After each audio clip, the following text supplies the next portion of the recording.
the Stoic routine that will make you productive. Let me ask you something. Have you ever woken up in the morning, full of intention, telling yourself today is different, only to find yourself, by noon, scrolling through your phone, procrastinating on the one thing that actually matters, and going to bed feeling like you wasted another day? If that's you, stay with me. Because what I'm about to share with you today is not a life hack. It's not a morning routine you saw on some influencer's page. What I'm about to give you is a system, a philosophy, that was built over 2,000 years ago by people who had real problems. Emperors, generals, slaves, and philosophers who faced war, exile, poverty, and death, and still showed up, every single day, with discipline, purpose, and clarity. I'm talking about Stoicism. And today, I'm going to walk you through a complete Stoic daily routine, morning to night, that, if you follow it consistently, will fundamentally change how productive you are, how focused you become, and how much you actually get done in a day. Before we dive in, if this is your first time here, welcome. This channel is dedicated to helping you live and work with more intention, more discipline, and more depth. If you want more content like this, subscribe right now and hit the bell. We drop wisdom here every single week. Let's get into it. Part 1. Who are the Stoics and why does it matter? To understand the Stoic routine, you have to understand what the Stoics actually believed. Stoicism was founded in Athens around the early 3rd century before the Common Era by a man named Zeno of Citium. But the Stoics we talk about most today, the ones whose writings survived, were Roman, Marcus Aurelius, Epictetus, and Seneca. Marcus Aurelius was the most powerful man in the world, the Emperor of Rome, and yet he wrote private journals reminding himself to stay humble, to work hard, to not waste time, and to serve others. Those journals became meditations, one of the greatest books ever written. Epictetus was a slave. He had no freedom, no property, no power over his physical circumstances, and yet he developed a philosophy of radical inner freedom that has influenced millions of people across centuries. Seneca was a statesman, a writer, a philosopher, and one of the most wealthy and influential men of his era. He wrote letters and essays on how to use time wisely, how to focus, and how to live well. What ties all three of them together is this central Stoic idea. You cannot control what happens to you. You can only control how you respond. This is called the dichotomy of control, and it is the foundation of everything we're going to talk about today. When you understand that most of what you stress about, what other people think of you, the economy, traffic, whether your email gets a reply, is outside your control, and that your attention, your choices, your effort are completely within your control, everything changes. Productivity becomes simple. Not easy, but simple. Because instead of spending your mental energy reacting to the world, you start directing your energy intentionally. That's what the Stoic routine is designed to help you do. Part 2, the morning, setting the mind before the world does. Marcus Aurelius began every single morning the same way. Not by checking his phone. Not by reading the news. Not by reacting to the demands of the empire. He began by writing in his journal. He would remind himself of what kind of man he wanted to be that day. He would prepare himself mentally for the difficulties ahead. He would remind himself that people would be difficult, that things would go wrong, and that his job was not to be surprised by this, but to remain grounded. This practice is called the morning meditation, and it is the most powerful thing you can do to protect your focus for the entire day. Here's how to build your own version. Wake up without a snooze. The Stoics valued voluntary discomfort, doing the hard thing on purpose, not because you have to, but because it trains you. Marcus Aurelius wrote about this directly. He said, "When you want to stay in bed, remind yourself, I am rising to do the work of a human being. That is your purpose. That is what you were made for. Getting up the moment your alarm goes off, without negotiating with yourself, without hitting snooze, is your first act of discipline every single day. It sets the tone for every decision that follows. Do not touch your phone for the first hour. This is non-negotiable in the Stoic framework, even though the Stoics obviously didn't have smartphones. Here's why. The moment you look at your phone, you have handed control of your mind to someone else. You are now reacting to notifications, to news, to someone else's agenda. The Stoic practice says own your mind first. For the first hour of your morning, your mind belongs to you. Journaling, the Stoic way. Take a notebook, physical, not digital, and spend at least 10 to 15 minutes writing. The Stoics use journaling as a form of mental training. Here is what to write. First, what are my intentions for today? Not a to-do list. Intentions. What kind of person do you want to be today? How do you want to show up? Second, what challenges might I face today, and how will I handle them? The Stoics called this premeditatio malorum, the premeditation of evils. You mentally rehearse the obstacles before they happen, so you are not caught off guard. If you know the meeting might be difficult, you've already decided how you'll stay calm. If you know you might be tempted to procrastinate, you've already committed to what you'll do instead. Third, what is within my control today? List only the things you can actually influence. This focuses your mind on what matters and releases the anxiety of everything else. Movement. Every major Stoic philosopher valued the body. Seneca was a swimmer. Marcus Aurelius trained in wrestling and physical combat. A morning without movement is a morning where your body is still asleep even as your mind tries to work. This doesn't need to be complicated. 20 to 30 minutes of walking, weight training, running, or yoga. The goal is to raise your heart rate, wake up your nervous system, and release the mental fog that clings to the mind in the early hours. Silence and reflection. After movement, before you begin working, spend 5 to 10 minutes in silence. No music, no podcast, no background noise. Just sit. Breathe. Be present. The Stoics valued this deeply. They understood that a mind that cannot be quiet cannot think clearly. In our age of constant stimulation, silence is a radical act. It is also the space where your best thinking happens. Part 3, the work block, deep focus the Stoic way. Now we get to the heart of Stoic productivity, the actual work. Seneca wrote one of the most powerful sentences about time that I have ever read. He said, "It is not that we have a short time to live, but that we waste a great deal of it." Think about that. We don't have a time problem. We have an attention problem. We have a distraction problem. We have a priority problem. The Stoic approach to deep work is built on 3 principles. Principle 1. One thing at a time. The Stoics did not believe in multitasking. They believed in presence, giving your full attention to one task, fully, completely, without splitting your focus. Marcus Aurelius wrote, "Confine yourself to the present." In work terms, this means one task, one focus, one window of time. Before you begin your work block, identify your most important task, the single thing that, if completed today, would make the day a success. Not your email. Not your meetings. The one thing that actually moves the needle. You work on that first. Before anything else. Principle 2. Guard your attention like it is your most valuable asset. Because it is. The Stoics talked about the concept of prosoc, attention, or self-watchfulness. It means paying close attention to your own mind, noticing when you drift, and bringing yourself back. This is exactly what deep work requires. Set a timer. Work for 90 minutes without distraction. Phone on silent, face down. Notifications off. Browser tabs closed except what you need. Tell people you are unavailable.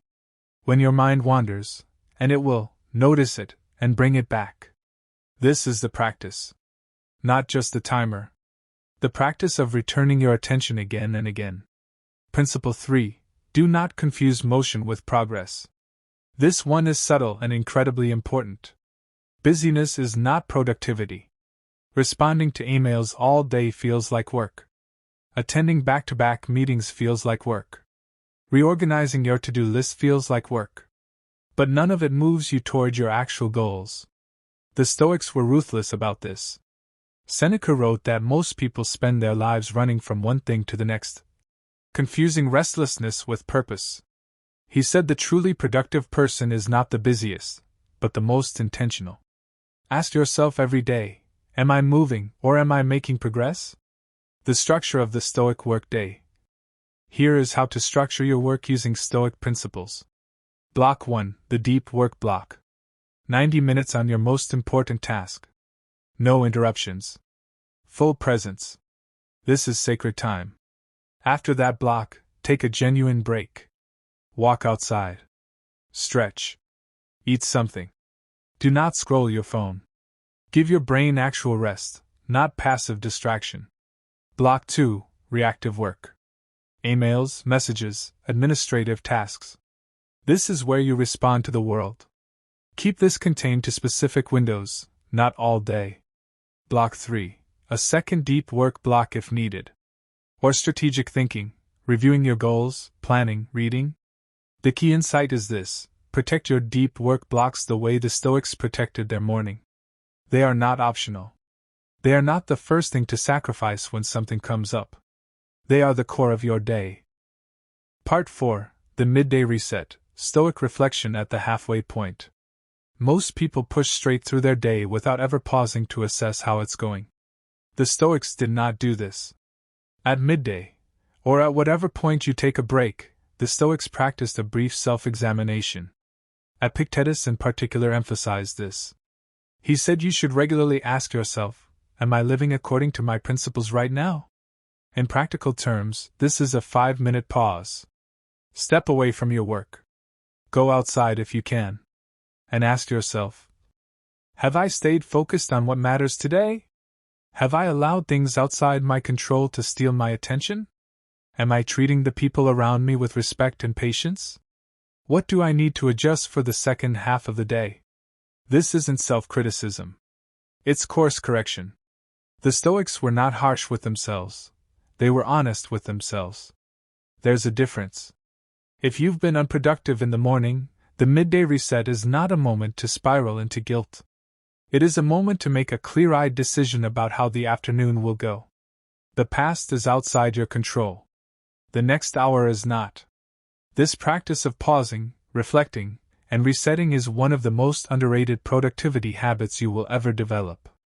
Most people limp through the second half of their day carrying the weight of the first half. The Stoic midday reset releases that weight and gives you a clean start. Part 5, the afternoon, sustained effort and voluntary difficulty. The afternoon is where most people fall apart. The morning enthusiasm is gone. The coffee has worn off. The novelty of a new day has faded. And suddenly, everything feels harder. The Stoics had a practice for this. They called it ascesis, voluntary hardship. The deliberate practice of doing difficult things on purpose, not because circumstances force you, but because you are building your character and your discipline. Here is the Stoic afternoon mindset. When it gets hard, don't ask why is this so hard. Ask, what is this difficulty teaching me? When you want to give up, don't say I'll finish this tomorrow. Ask, what would the person I want to become do right now? The Stoics understood that comfort is the enemy of growth. Every time you push through the discomfort of an afternoon slump, every time you sit back down and do the work when you don't want to, you are literally building the neural pathways of discipline. You are training the muscle of focus. In practical terms, here's what the Stoic afternoon looks like. You honor your work blocks. You finish what you started in the morning. You resist the temptation to check social media, to have another unnecessary meeting, or to fill the afternoon with the illusion of productivity. If you have energy and time remaining after your core work, you use it for learning. The Stoics were voracious readers and thinkers. Seneca wrote, "Turn to the works of wise men. By their example you will be inspired. Read books. Read philosophy. Read biographies of people who have done great things. Feed your mind with material that will make you better tomorrow than you are today." Part 6, the evening, the daily audit. The evening Stoic practice is, in many ways, the most important of all. Every evening, without exception, the Stoics performed a review of the day. This was not optional. This was a commitment. And it is what separates people who grow from people who just survive. Epictetus instructed his students to review each day with 3 questions. What did I do well today? What could I have done better? What will I change tomorrow? These are not rhetorical questions. You write the answers down. You are honest. You are specific. If you procrastinated on your most important task, you write that down. You don't shame yourself, but you don't lie to yourself either. You acknowledge what happened, you understand why, and you decide what you'll do differently. If you handled a difficult conversation with patience and clarity, you write that down too. You acknowledge your wins, not to feed your ego, but because recognizing what you did right helps you repeat it. This daily audit is the feedback loop that drives all growth. Without it, you are flying blind. With it, you are constantly learning, constantly adjusting, and constantly getting better. The Stoic evening also means an intentional wind down. Set a time to stop working. The Stoics believed in limits, in knowing when enough was enough.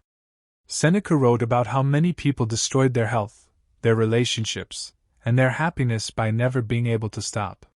The irony is that rest is what makes tomorrow's focus possible. Stop working at a consistent time. Eat a calm meal. Spend time with the people you love. Read something that is not work-related. Let your mind decompress. Before sleep, take 5 minutes to write down your 3 intentions for tomorrow. Not a long list. 3 things. That's it. So that when you wake up, you already know exactly what matters. You don't have to think about it. You just start. And then sleep. Fully. Without guilt. Because you showed up today. You did the work. You reflected. You planned. Rest is not laziness in the Stoic framework, it is preparation. Part 7. The philosophy beneath the routine. I want to zoom out for a moment, because I think the most important thing to understand about this routine is not the tactics, it's the philosophy underneath them. The Stoics were not productivity gurus. They weren't trying to help you optimize your calendar or get more done in less time. They were trying to help you live a good life, a life of virtue, meaning, purpose, and contribution. Productivity in the Stoic framework is not about doing more. It is about doing what matters, with full presence, and letting go of everything else. That's a profoundly different relationship with time. Most of us treat time as something to be managed, squeezed, optimized, packed as tightly as possible. The Stoics treated time as something to be honored. Every hour of your life is a gift. The question is not how many tasks you can fit into it. The question is whether you are spending it on things that are worthy of you. Marcus Aurelius wrote, "Perfection of character is this, to live each day as if it were your last, without frenzy, without apathy, without pretense." That is the standard. Not perfect output. Not maximum efficiency. Presence. Intention. Character. When you build this routine, the Stoic morning, the focused work blocks, the midday reset, the afternoon of sustained effort, the evening audit, you are not just becoming more productive. You are becoming the kind of person who is worth being. You are building the character of someone who shows up, does the work, reflects on it honestly, and keeps growing. That is what Stoicism offers. Not a shortcut. A path. So there it is. The complete Stoic daily routine, from the moment you wake up to the moment you close your eyes. A morning of intention. A workday of deep focus. An afternoon of sustained effort. An evening of honest reflection. This is not complicated. But it requires something most people are not willing to give: consistency. Commitment. The willingness to do this not once, not for a week, but every single day, even when it's hard, even when life gets in the way, even when you fall short. Because here is the last thing the Stoics want you to know. You will have bad days. You will procrastinate. You will lose focus. You will go to bed feeling like you didn't do enough. And that's okay. What matters is not perfection. What matters is that you come back. Every single day you come back. That is what a Stoic does. Now, if this video gave you something today, if it shifted your thinking even a little, I want to ask you to do one thing. Subscribe to this channel. Because this is what we do here. Every week we go deep. We don't do surface-level content. We don't do quick tips. We bring you the wisdom, the philosophy, and the practical systems that actually change how you live and how you work. There is so much more coming, on discipline, on deep work, on how to build habits that last, on the greatest minds in history and what they can teach us about living well today. Subscribe. Hit the bell. Leave a comment below and tell me, which part of this Stoic routine are you going to start with? I'll see you in the next one. Stay intentional.